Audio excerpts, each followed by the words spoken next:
Okay. Hey everyone, welcome to this live stream. I'm Jonathan Gonzalez. My co-host is going to be Ken Trammell, and this is going to be the second in our live stream series covering a top-down shooter. We're going to be going over creating one weapon, and we're going to be continuing with this game throughout the rest of this month. And if you have any questions about anything that we're going to be going over in this live stream, or even in general for this live stream series, the game that we're building, let Ken Trammell know. He's going to let me know, and I'll do my best to answer your questions. Yep. Yep. So, I guess we want to wait a few seconds or so before you see if anyone trickles in. Yeah, that's fine. Okay. Chat, good to see you again. I see some familiar faces from yesterday, so appreciate you guys sticking around and watching all the glorious stuff that we're doing live. Thank you. I see some familiar faces. Cool. So, what are you going to be doing today on the game project? What do you have in mind? So for today's live stream, I wanted to cover weapons. Now, obviously, weapons can be a very vast area that we could expand upon. I have covered weapons in the Weapon Mechanics Fundamentals course. I'm going to try to cover something that I haven't discussed before, which is creating there's a minigun within this package, which is something that I've always wanted to kind of teach. You can have these spinning barrels. The mechanics of a minigun is a lot different than any other weapon. It's high rate of fire, and we're going to have like bullet tracers. We're going to go over a method that I use in one of the FPS, like the FPS game that we're building. There's a method that I use for the muzzle flash to make it look more procedural by having it expand and contract. We're going to be going over how to do that. And it's going to be very simple. I'm going to try to make the scripting aspects more simple than before. So we're going to be going over doing that, and then we're going to build upon it in subsequent live streams by going over things like I'm not going to be going over bullet impacts in this live stream. We'll probably cover that when we take a look at the zombie characters. So that's pretty much what we're going to be building today, just a simple minigun. It is going to have audio as well, and I'll go over some like tips and tricks on stuff that I had issues with when I was trying to build this myself. Nice. Hey, we've actually got an early question from Omar. He's Yes. asking about the short movie called Adam, which I know, Gonzo, you're familiar with. I am too. Made with Unity in real time, exclamation, because that is a big deal. Is that really just what is in the viewport, is his question. I think you're asking if that was just made with the default stuff in Unity.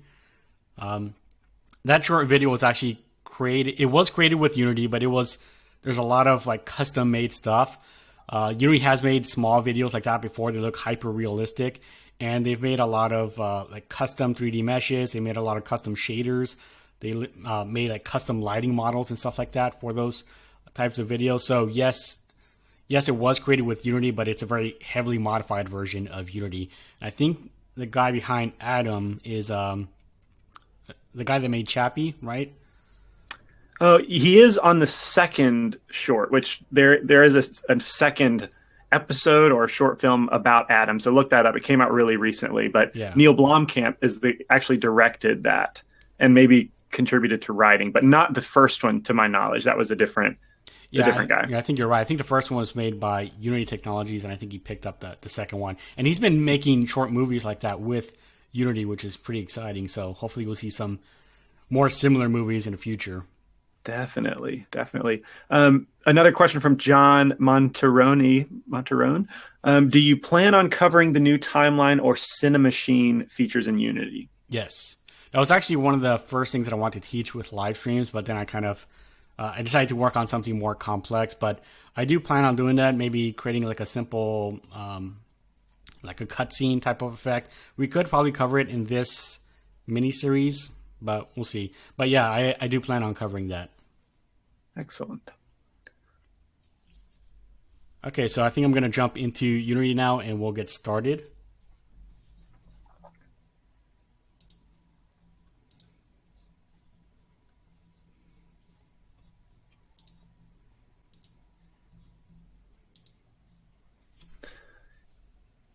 John Crawford has another question for us. What are your thoughts on Unreal Engine 4? I'm curious what you think, Gonzo. This is actually a topic that's come up internally and our crew. But I'm curious what Gonzo has to say first. So the funny thing is, when I first got into game development, I started off on UDK, which is the Unreal Development Kit, and I just wanted to get into game development, and Unreal is always that engine that looked like really, really amazing. I have tried Unreal Engine 4 briefly, and I did like it, but I didn't want to devote extra time to learning it because it's a completely different engine, different language, all that kind of stuff. I do think it's a great engine, but I think for me, I'm just sticking with Unity because I just want to get better at using Unity. But I wouldn't be opposed to learning Unreal if it was something that was like really, really worth pursuing for me. Right. Yeah, that makes sense. I'm kind of the same way with Blender, even though I know, well, I'm not saying this is the same thing between Unity and Unreal, but I know that ZBrush is a better sculpting package. I mean, that's all it does. So of course it has a bunch of money behind it. Of course it's going to be a better package, but I already know how to use Blender. I'm not having to pay for it necessarily. And so there's no need to really learn the other one. Though concerning Unreal, we're pretty aware that it's a very popular engine, and with the recent shift to kind of an open source mindset with Unreal, there's an argument to be made that it's actually more accessible than Unity, which was the opposite in the past. And so we're actively looking for someone who could potentially teach Unreal and bring that to our catalog. But we're early on in those conversations. But just to answer your question, we are thinking about Unreal.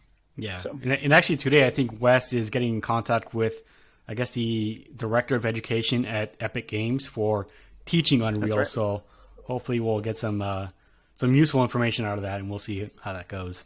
Yeah. Okay, so let's get on with the topic of today's live stream, which is creating a minigun. And once again, if you guys didn't participate in the last live stream, we are going to be giving away this package right here, which is it's a pretty hefty package. There are quite a bit of things in here. All this in here that you see comes from this package. It's the Simple Apocalypse package from Synthi Studios, and we're using everything from this package for this live stream series. They have provided a couple of voucher codes so that we can give away. I'm going to be giving those away on Halloween, which is on Tuesday, and we're going to have a final live stream for this series on Halloween, and we'll give that away. So it's only going to be given away to people that are participating in the live stream. Okay, so let's get started. In the last live stream, we went over how to create the character controller for this guy right here. So I'm just going to click play to show you what we have so far.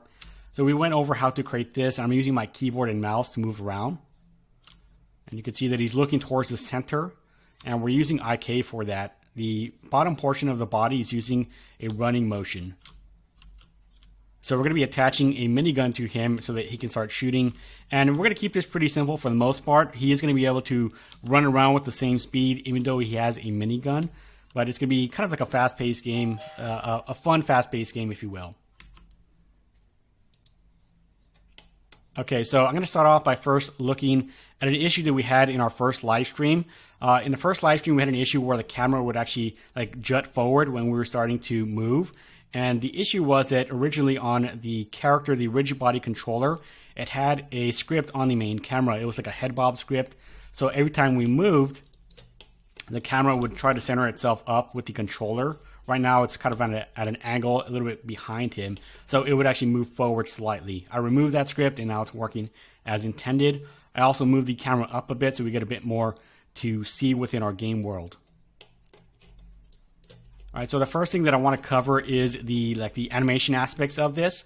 There is going to be a secondary layer that's going to be playing the upper body animations. So I'm going to take a look at that animator controller first. So this is the animator controller for our character. We have movement and gunplay, which we set up in our last live stream. Note that we have M and IK right here for the second layer here. That's mask and IK, which is inverse kinematics. And I'm using a mask called upper body. So I'm going to select it, and we're going to be modifying this. But if I take a look at humanoid, you can see that all this top portion is green, letting us know that this layer can only play animations on the top body. The rest is going to be played with our original movement layer. Now for this, we are going to be adjusting this, so I'm not going to be playing animations on the head or the chest. And really, we don't need an animation for this secondary, let me go down to that second layer, for this animation, because we could actually just utilize IK to have like handles on the hands of the character to hold the weapon. But this is a little bit simpler since we do have animations for the minigun. So let's take a look at those animations now.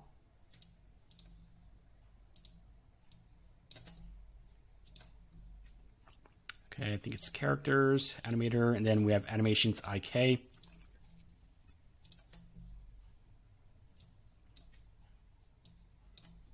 Okay, so there's a couple of animations in here for the minigun. So there's one that's minigun idle and minigun, so it's down at the bottom. So this is the default state for the minigun, and as you can see here, that's all he's doing. That's the minigun idle and minigun, and really we're just going to be using the minigun idle, and the main reason being is that, as you remember from the mask, we're only going to be using the arms, and there's really almost no movement other than that. Let me go and pop that up again. So his body's basically moving back and forth like that, but the lower body's not even going to be used with this animation since we're going to be controlling the walking with that, and then the upper body, everything but the arms are going to have that animation playing. So there's almost no point in having this animation in there. So we're just going to be using the minigun idle, and then we're going to animate the weapon itself when it fires. So in the last live stream, we just utilized this handgun idle as like the default state for the second layer. I'm going to replace that with the minigun idle.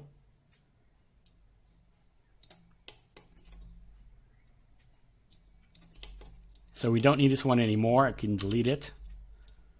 And note, whenever you see an orange looking animator state within the animator controller, that means that's the default state for that layer. So over here in the movement, we only have one in here, which is a blend tree. So that is going to show up orange as well. Okay, so now we're going to be playing that idle animation for the secondary layer for the upper arms. Or rather, the arms. There are no upper arms or lower arms. Okay, so if I click on play, they should be working with that new animation, and you can see what it looks like. Let me go and pull up the scene view so you guys can see this a little bit more closely. So there we go. He has that animation for the minigun playing now. So even if we walk around, we're playing two different animations, one for the upper body and one for the lower body.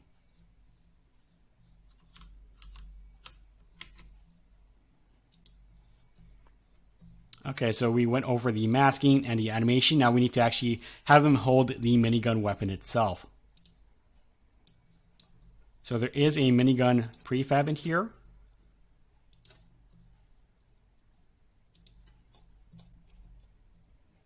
There it is.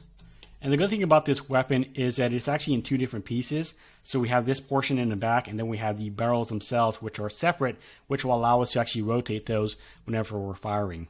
So I'm going to add that to our character.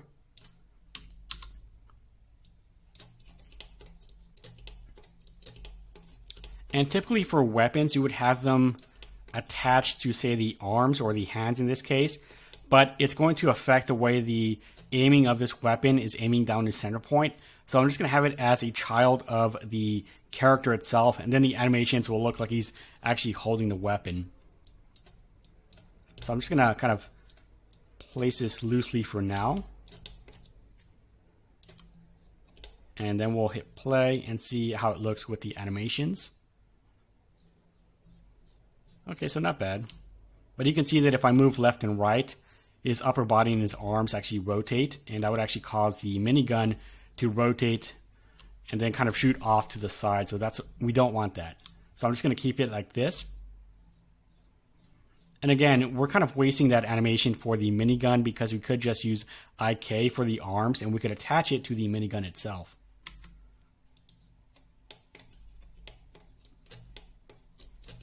Okay, so this minigun's going to have a few things attached to it. We're going to have a muzzle flash in the front, and we have it like a 2D low poly, or not a 2D, but it's a low poly muzzle flash for all weapons. We'll use that with this minigun as well.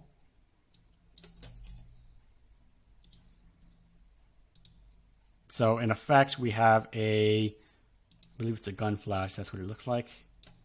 So this is going to be our muzzle flash for this weapon.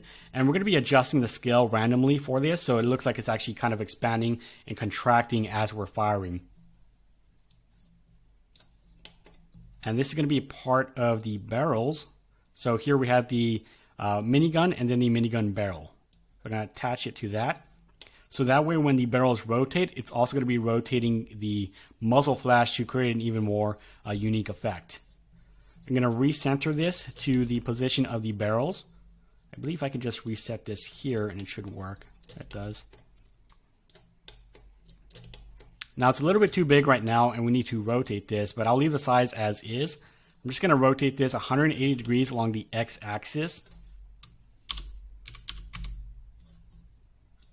And I'll place this kind of not right at the tip, but just slightly past that. So once again, if we hit play, we should see that appear attached to our minigun. Okay, that's looking good so far.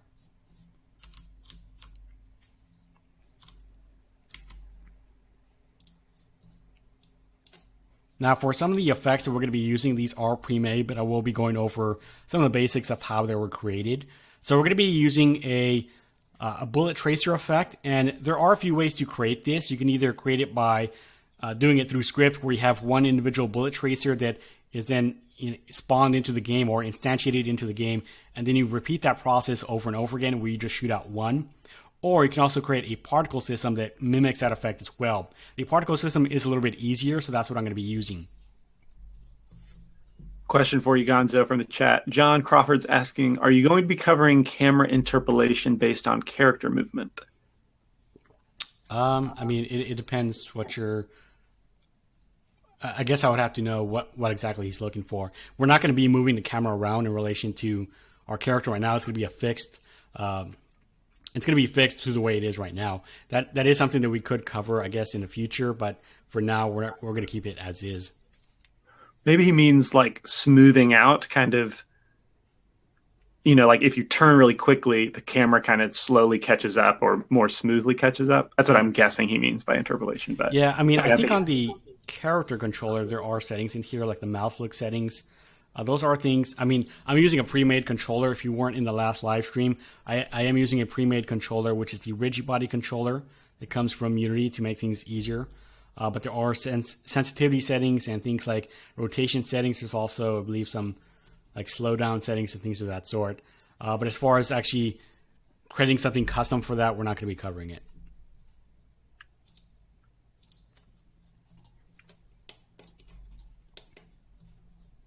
Okay, so let me take a look at the bullet tracer effect. I have it saved as a prefab.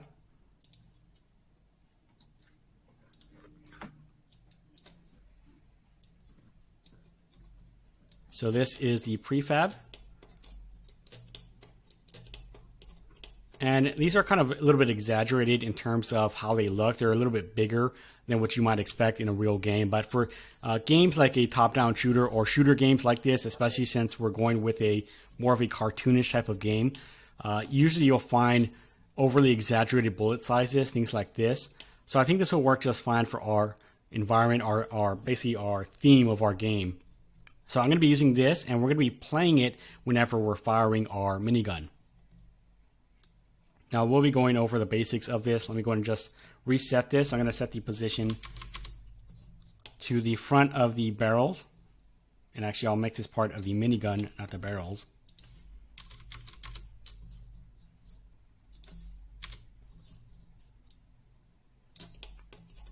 And I'm placing this kind of directly in front of the muzzle flash because I don't want these to appear behind the muzzle flash.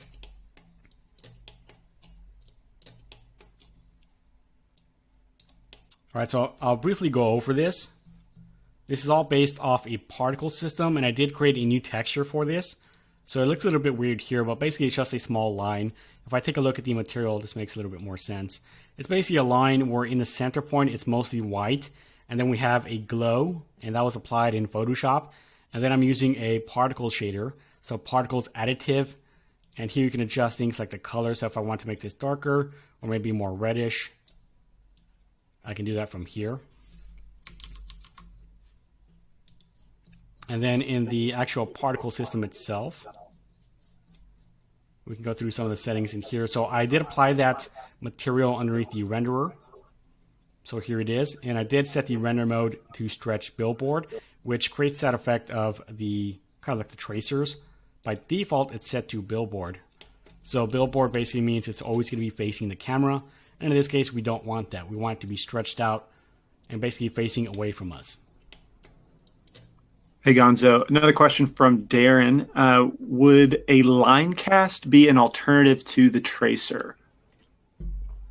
Yeah, like I thought about using a line renderer. I'm not sure if that's what you mean for the line renderer, but I wasn't quite sure how I would create the individual effects like this. I suppose you could create a material that has the dashed lines, but I'm just used to using particle systems for stuff like this, so that's what I went with. Looks pretty cool what you have now. Yeah, I like it. So one of the main things, I'll go over some of the main settings that I use to create this. I did adjust the 3D start size. So the 3D start size allows us to modify the size along specific axes. So we have the x-axis and the y-axis, and I have two values here. So to add two values, you just left click on this little menu and select random between two constants.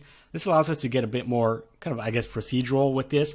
So it's going to randomly pick between these two sizes for both the x and the y axis. So if I wanted to modify this to be longer, I could increase this between, say, 1 and 2. And you can see they get much longer. So that's one of the things I did. I also adjusted the start color.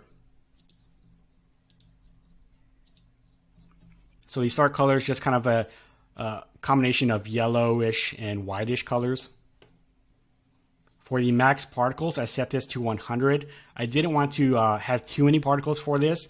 You can see how far out it goes. So I'm just going to move this out a bit. So basically it just goes out far enough so that we don't see it off screen.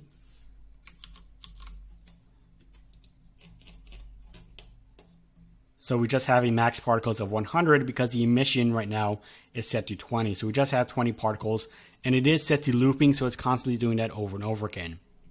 Another thing that I set up in here before I go further down is I set the simulation space to world. And the reason why we set that to world, by default it's set to local. When we start moving our minigun around, it's attached to that minigun. So as we start moving, it's going to create that swaying effect in our particle effect. If we set this to local, it's just going to be straight the whole time. Okay, I did also change the shape. So by default, it's set to a cone, which creates that cone effect so all the particles actually move out in a cone. In this case, I want it to come out straight, so I used a box. And I didn't adjust anything else in here. You can see we have the default settings in here. And I'm also going to be using a collision module.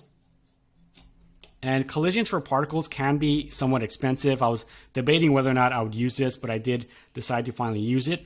We're mostly going to be using this in the next live stream when we take a look at the enemy characters. But this will allow us to basically kill off the particles when they hit an actual collider. So right now it's set to a type of world. So any colliders that it comes in contact with, it'll then kill that particle. So here we have the min kill speed and max kill speed both set to 1. So if the particle hits that collider at that specific speed, it's just going to die off. It's not going to continue. So to test this out, I'll add in a collider.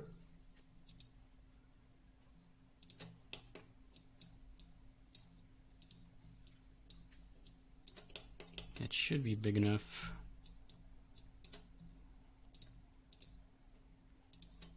Okay, and you can see right there it stops the particles.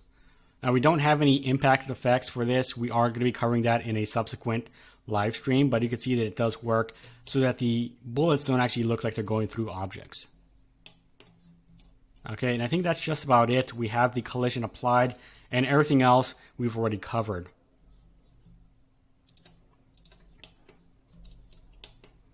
Okay, so we had the bullet tracers. We're also going to have another particle effect, which is going to be one that was, it's going to be a particle effect that I did not create. This is a particle effect that I purchased a while back. It was for the bullet shells. So on our weapon, we don't really have like an injection shoot area, but typically it's going to be off to the right, or we could also have it off to the left, but I'm just going to place it right here. And this effect is actually quite useful. So actually I do have a prefab of this already. So it's this one right here. This is also a particle effect, but this is using a sprite sheet. So here we have texture sheet animation, and it's basically just a sprite sheet of a rifle shell, just kind of twirling in the air. So that's going to be attached to the minigun as well.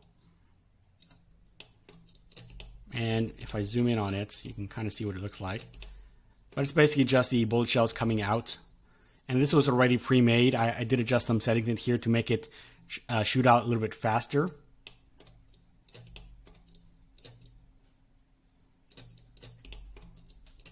Okay, and we're going to be playing both of these particle systems when we take a look at our script. So we're going to be playing both the tracers and the bullet ejection whenever we're firing our weapon. Let's give this a quick test. We can see how it works together. So here you can see if I kind of move left and right, the bullets go in that same fashion as well. They're not perfectly straight. Same thing for the bullet shells. You can see that they kind of follow the motion of our character. And once again, that's due to the scale, or not scale mode, the simulation space set to world.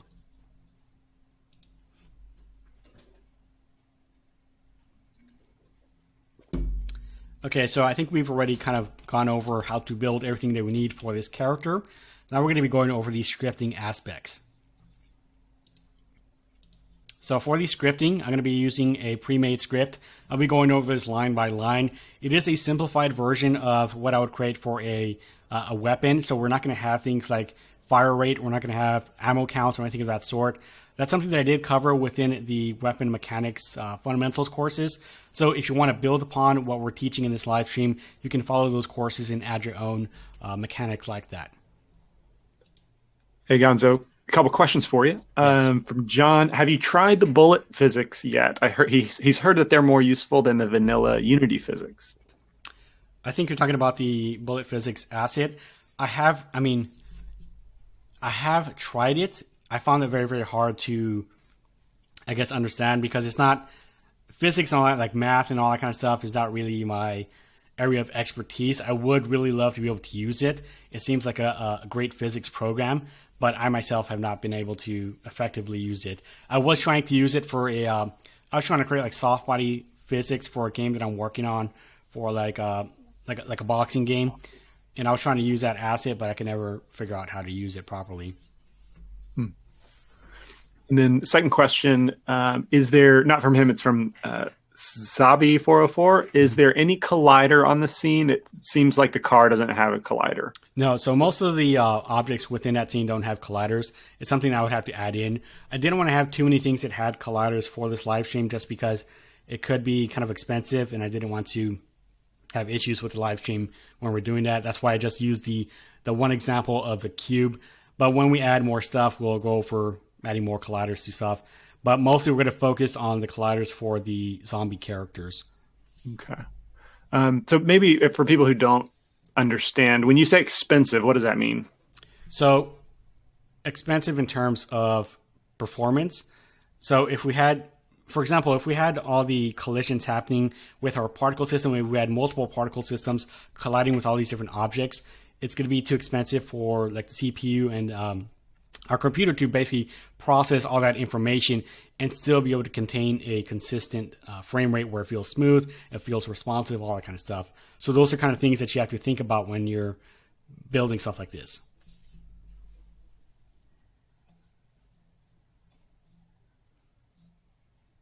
Okay, so if there's no more questions, I'll go over the script now. Oh yeah, sorry, that's it. Thanks.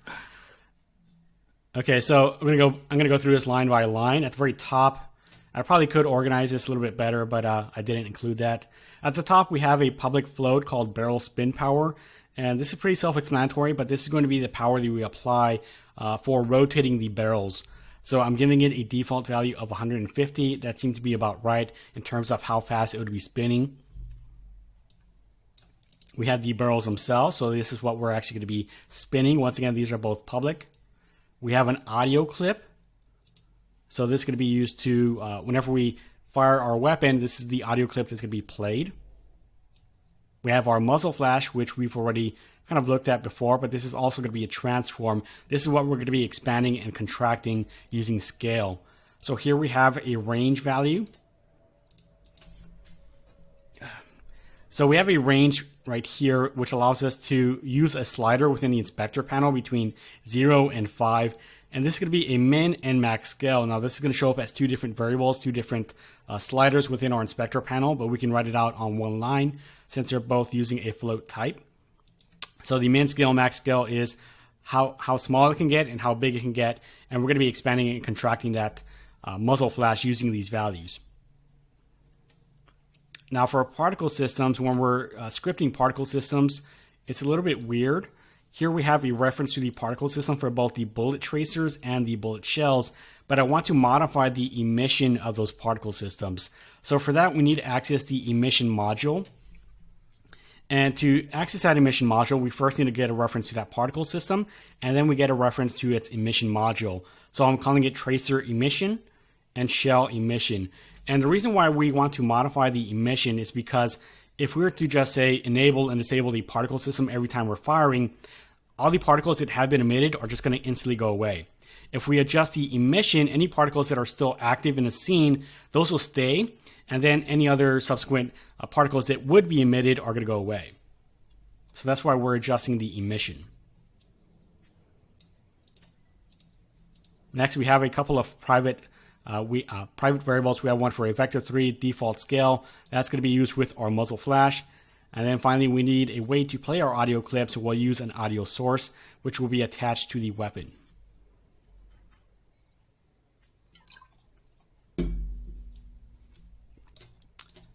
Okay, so in the start method, we're mostly just going to be grabbing components.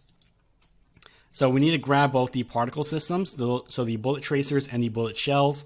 And then we need to assign the emission module to the tracer emission and the shell emission. So tracer emission equals the bullet shells is the particle system dot emission. That way we can then access the emission properties from the tracer emission variable. We're grabbing our audio source component. So odd equals get component audio source. And here we're setting the default scale equal to whatever the scale of our muzzle flash is right when we start our game.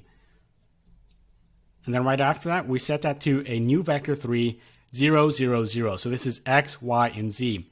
Essentially what we're doing here is we're making it so small, we're adjusting the scale down to 0 for all three axes, that it's not going to be visible in our game. We're going to be adjusting the scale of that as we start firing, so it's going to expand and contract, and then when we're not actually firing, it's going to go back down to 0, 0, 0, so it's going to look like it's not there. It is going to be enabled in the game, but it's not going to be visible because of its scale. Okay, so we have one update method, and we're just going to be updating one method in here called fire. This is going to be used with a couple of other methods. Now I did simplify this method quite a bit. We're not checking to see if we have a certain fire rate or if we have ammo. We're just checking to see if we're holding down a specific button. So we're using if input.getButton, fire1, and getButton is basically checking to see if we're holding down a specific button, and getButton is going to be used with our input manager. We could also use something like getKey, which we will then specify a specific key. Fire1 is going to be left click on our mouse. And then here we're enabling the emission on both the tracer and the shells. So we're going to see our bullet tracers and then our shell emission appear whenever we're holding down that button.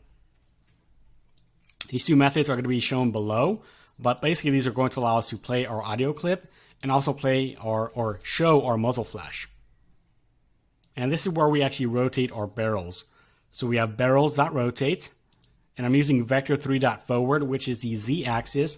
The z-axis for our barrels is actually straight down the middle of the barrels, so we want to rotate around that axis, and we're multiplying that by our barrel spin power.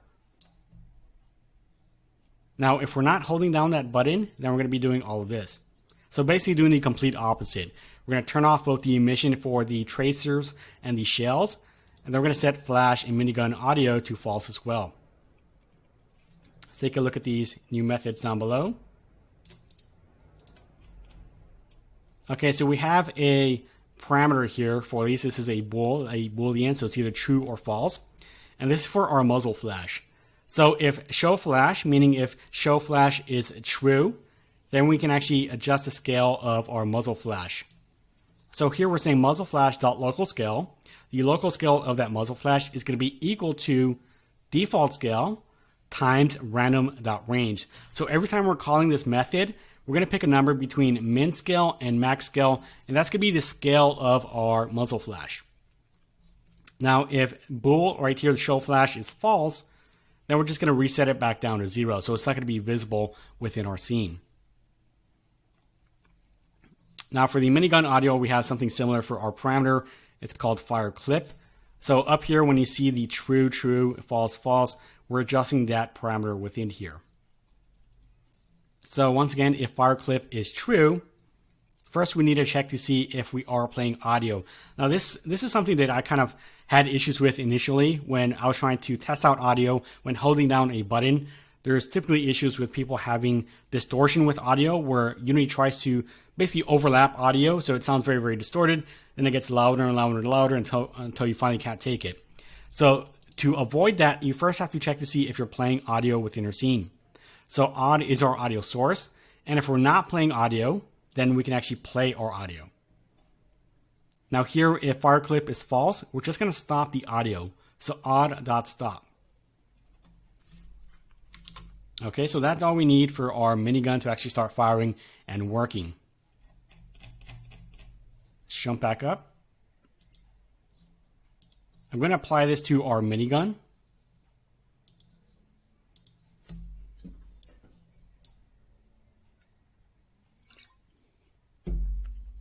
Okay, so I need to assign the barrels. Next, we have our minigun fire clip. Now, this is an audio clip that I purchased off SoundSnap. I did modify it within, Audition, and I just created a simple loop of this. So it's called minigun loop. And for this minigun, we could also have it set up so that it actually spins up and then waits, like say, half a second and then fires, but I didn't want to include that in this. I just wanted to make it quite simple. But I do have audio clips for that spinning up and spinning down. We need to assign the muzzle flash. Hey, Gonzo, another question from John. Any reason for using MonoDevelop instead of Visual Studio? No, I'm just kind of used to using it. I used to use MonoDevelop a lot on Mac, so I just kind of stuck with it. I wouldn't mind using Visual Studio now that I'm on Windows. I just never really got into using it. Okay, let's adjust the min scale and the max scale. So for these, you want to pick numbers that are kind of a little bit, too low and too high, because then you'll be able to actually see the muzzle flash really contracting. If these are too close together, it's going to be very, very subtle and you won't be able to see it. So this will be between 0.5 and 1.5. So whenever we're shooting, that muzzle flash right here is going to go with a scale between 0.5 and 1.5. So it's going to be bigger than what it currently is and then smaller than what it is as well. We need our bullet tracers and our bullet shells.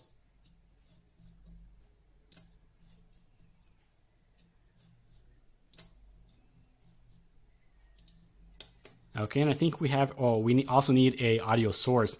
Now, one thing that I could add to this script to avoid having to add that component is that we can use required component at the top of a class. So I can actually just do that now. So right above this, if you want to add in components that are required for this script to work, you can add them at the very top. I just autofilled that for me. So required component type of, and then the name of the component.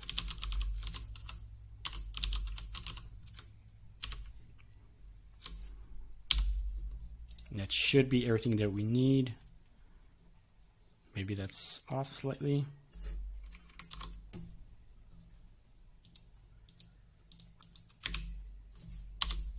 Man, I forget how this is written out. I'll leave that out. I'm sure I'm typing it out wrong, but I can't remember how exactly it was put up. But required component right above our class will allow us to add that component to whatever we're applying this script to. Gonzo, do you have any suggestions for editing audio in games? like software that can be used for that. Like in games, like as you're playing, or like for games, like editing I for. think I think for games, like if you wanted to create audio effects, like John Crawford mentioned Pro Tools. Do you have any preferences in your experience? No, I mean that's definitely something that has been brought up before. We've been interested in creating more audio courses. I know that's something that I would really love to do. I haven't found like a great resource for that. I typically just use Audition to make simple edits and stuff like that. I used to use Audacity, but as far as creating audio clips, I usually just buy them myself and then do my best to edit with what I have. Right. I imagine it's a whole different art. Like, what do they call it? Foley? Is that what they Yeah. call it? Like recording sound effects and then editing them together. Yeah, I remember a while back watching like a short documentary on I think how Destiny created their audio clips, and obviously you would have like your own little room with all this equipment to create these unique sound effects and stuff like that. But I don't have the room or the resources to build something like that. Definitely. Okay, so we added the audio source. I'm not attaching an audio, or yeah, I am going to attach the audio clip. And actually, we don't need it up here. I'll just leave it as is.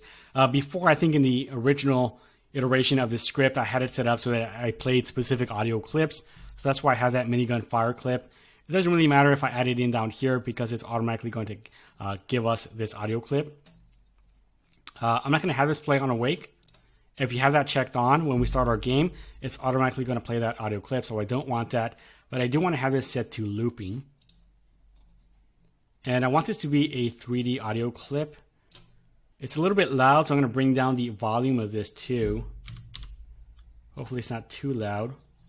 So it's at 0.5, and it's a 3D audio clip, and I'm going to leave it as is. And I think we're good to go. Let's give this a quick test. Okay, so you can see those audio, or you can see the particle systems are no longer playing. There we go. So I think that muzzle flash is probably a little bit too big for our minigun. So what I'll do is I'll go back in here. First off, I'll move this out further.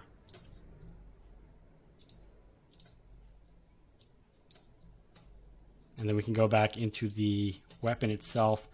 Maybe adjust the min and max scale. So I'll probably set this down to say 0.35 and maybe just 1. Okay, I think that's good. Do this quick test. We may need to adjust the bullet tracers as well.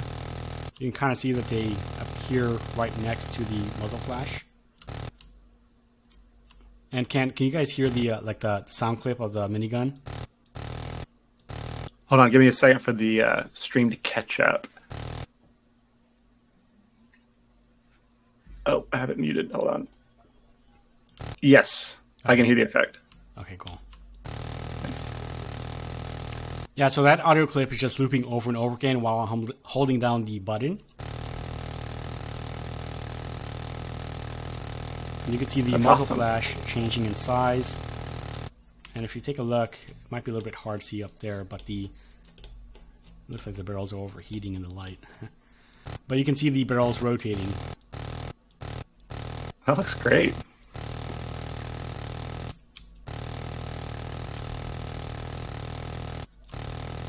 There's something really smooth about the particles of the gun, like the gunfire. I don't know, something about it. It seems like motion blur. I saw you put it together really simply. It just looks really good.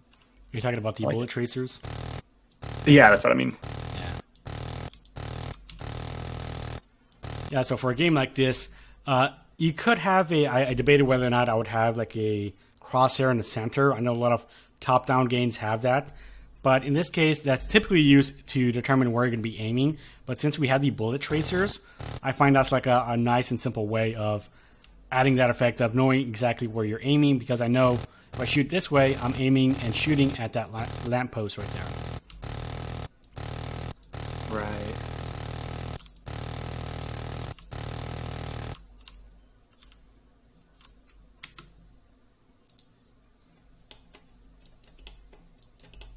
Okay, I don't think I really have anything else besides that. Should probably a little bit early. Oh, nice. That's what you had planned for the stream.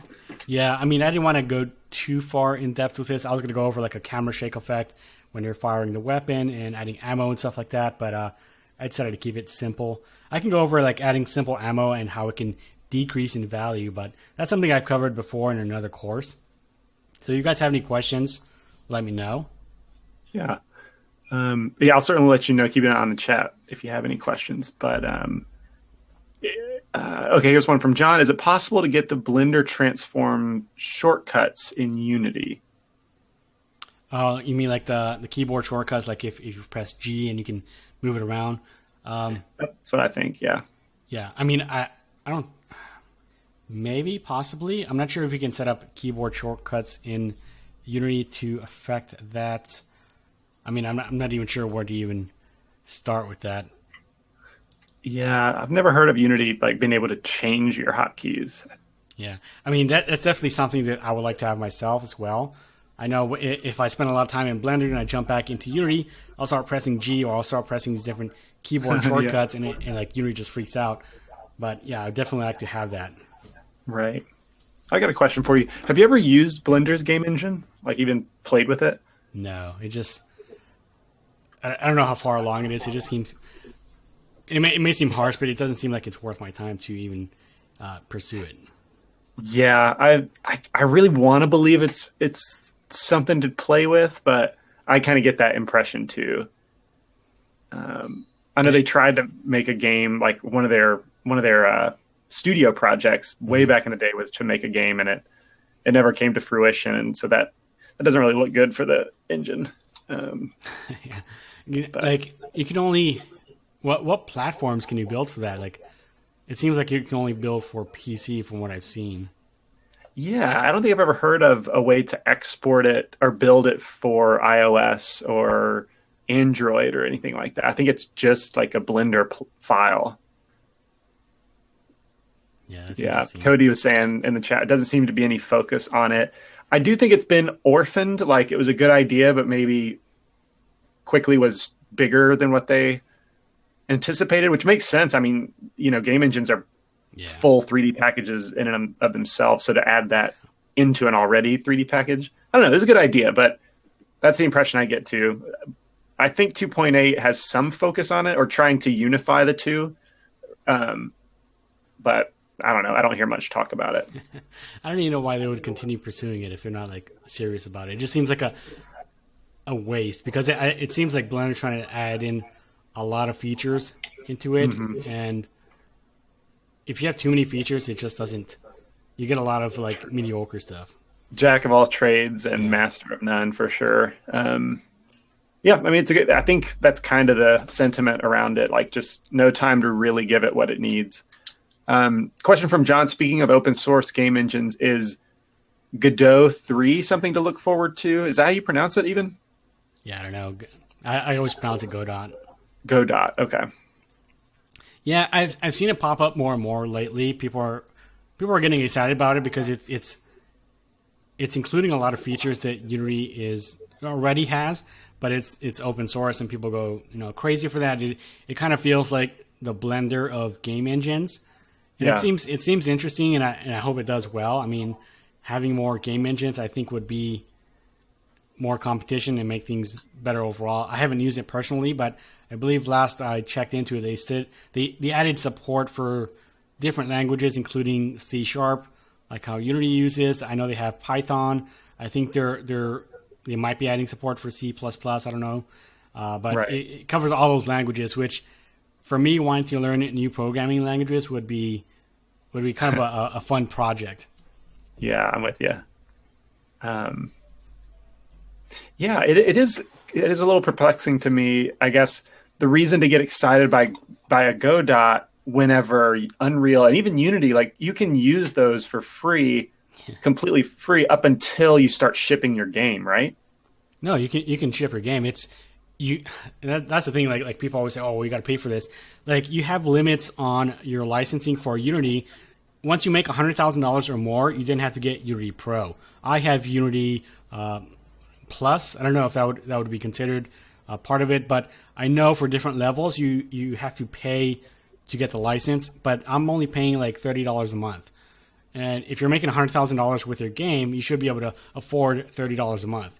And then I think it goes up to like $200,000 if you're making that much or more. You then have to get like the higher level Unity license. But again, if you're making that much money, you should be spending money on software. I see what you mean. Yeah.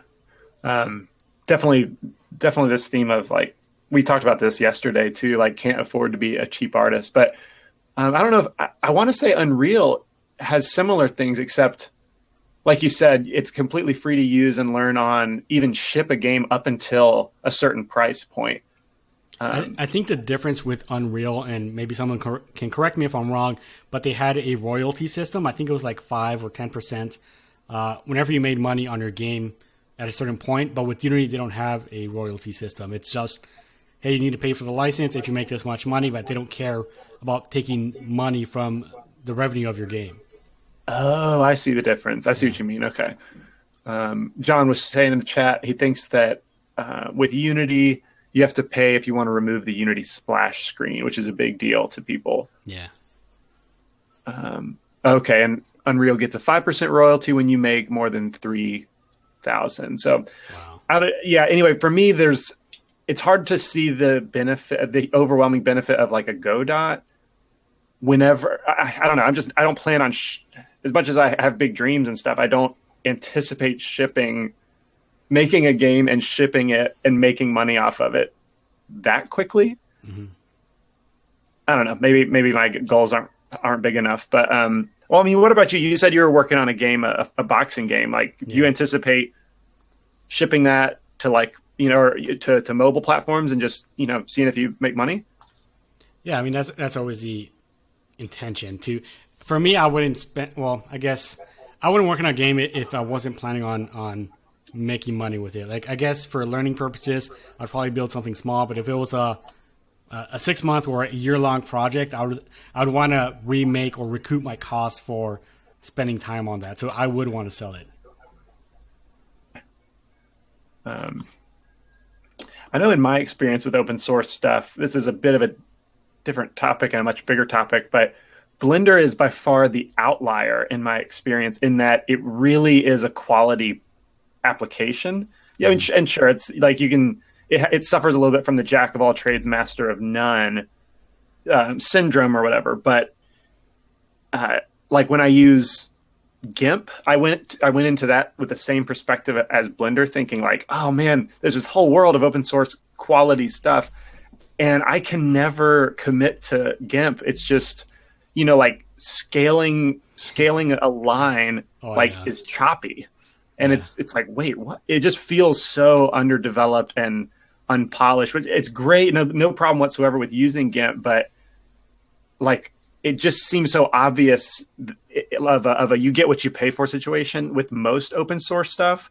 Yeah. And I mean, with Blender, it's so good that I'm like, I need to donate, and for years I was donating as a contributor or whatever, just because it's like, this is so good. It's against the rules of life for it not to be, contributed to financially. Yeah.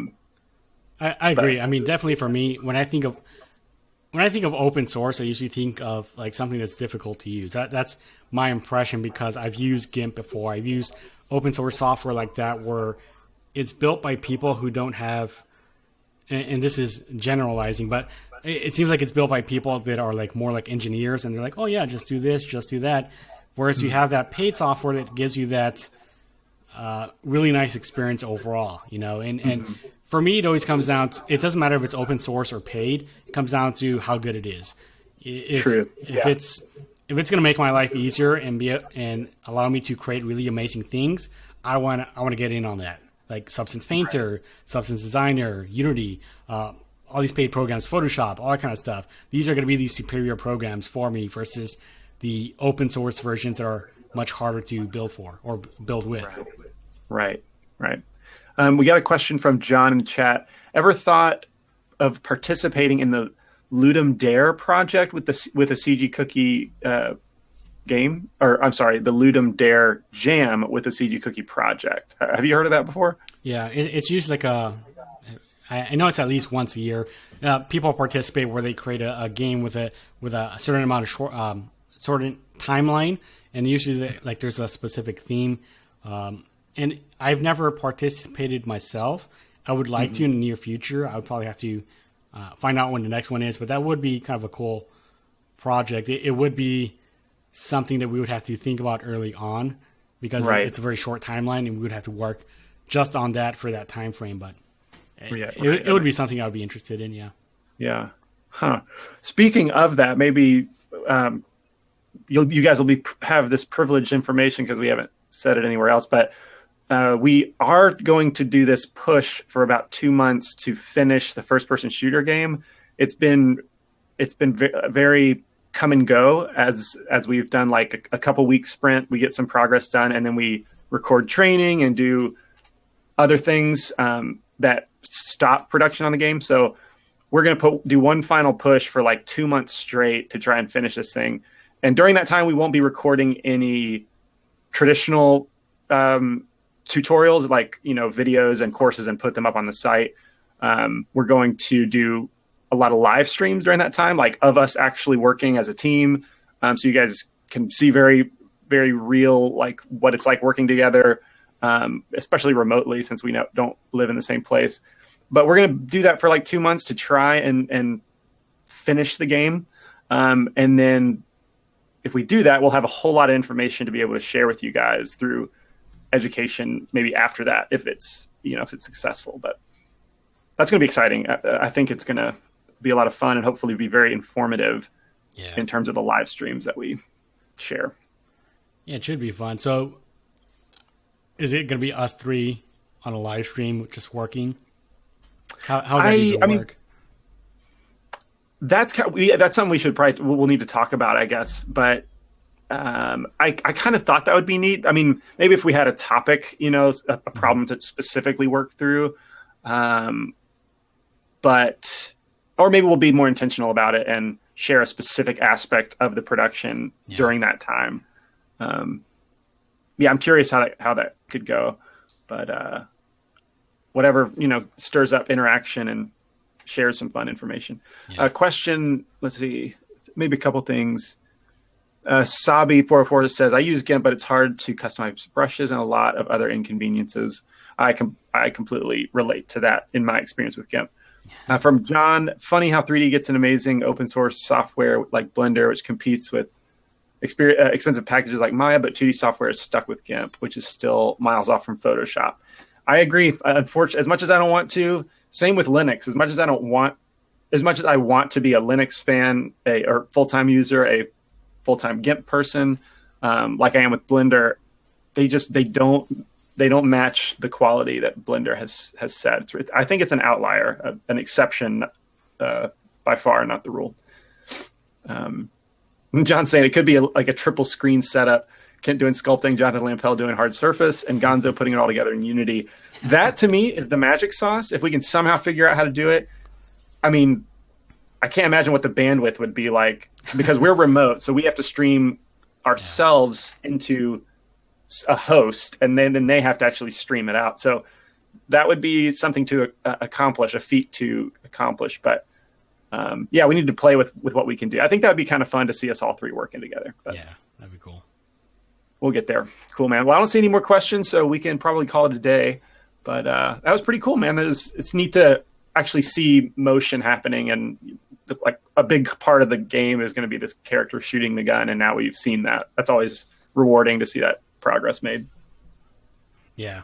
So in the next live stream, we're going to be going over like enemy characters, like the zombies coming towards our player and trying to attack and stuff like that. And we're going to also include hopefully weapon impact, so that when you start firing at the zombies, you see like little blood splurts and all that kind of stuff, or maybe they blow up or something. But that should be a fun live stream as well. We're probably going to have 2 more live streams. The last one being on Halloween. We're going to wrap up the month with the last live stream of this series. So thank you guys for participating, for answering or asking questions and all that kind of stuff. I really appreciate it. Absolutely. Yeah. See you guys next time. All right. I have ended the stream on my end. But let me know.